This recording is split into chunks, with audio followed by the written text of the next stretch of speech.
गुजरात में भी ये असर देखने को मिला है। बारिश के बाद लगातार हालात वहां भी बिगड़ते हुए नजर आ रहे हैं।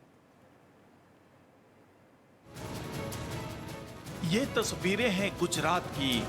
इन तस्वीरों को देखकर अंदाजा लगाया जा सकता है कि बारिश किस तरह कहर बनकर आई है। इस बारिश से लोगों के साथ साथ जानवर भी परेशान हैं। बारिश ने कई इलाकों में तबाही मचाई हुई है।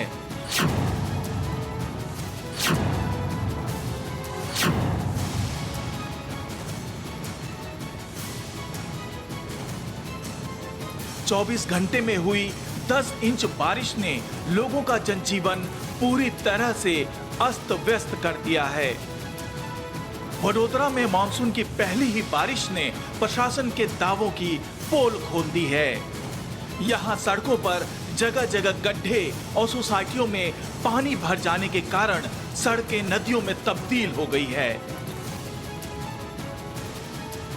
वहीं दूसरी तरफ सूरत के सिविल अस्पताल में भी पहली ही बारिश में वाट तक पानी भर गया।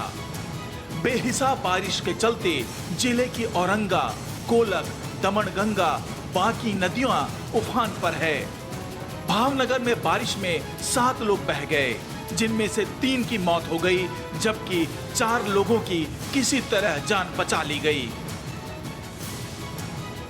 वलसाड़ में बारिश के बाद अहमदाबाद मुंबई हाईवे पर पानी भर गया, जिससे हाईवे पर लंबा ट्रैफिक जाम लग गया।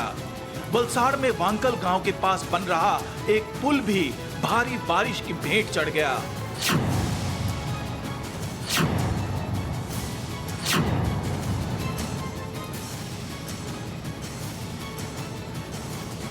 वलसाड़ के कुछ हिस्सों में पानी सड़क पर इतनी तेजी से बह रहा था जैसे नदी हो, जिससे कई गांवों का संपर्क आपस में टूट गया।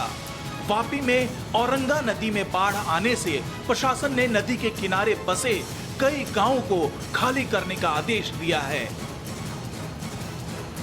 मोदी सरकार की सबसे बड़ी उपलब्धि स्टैच्यू ऑफ यूनिटी, जिसे 3000 करोड़ की लागत से बनाया गया था। मानसून की पहली बारिश में उसके व्यूइंग गैलरी में पानी भर गया और दूसरे हिस्से से भी बारिश का पानी टपकने लगा। बारिश का कहर देश के दूसरे हिस्से में भी देखने को मिल रहा है। ऐसा ही कुछ नजारा आने वाले दिनों में उत्तराखंड में भी देखने को मिल सकता है। पहाड़ी इलाकों में बारिश का हाई अलर्ट जारी किया गया है। मौसम विभाग ने उत्तराखंड के 7 जिलों पर भारी बारिश का अलर्ट जारी किया है। News desk, TV 24।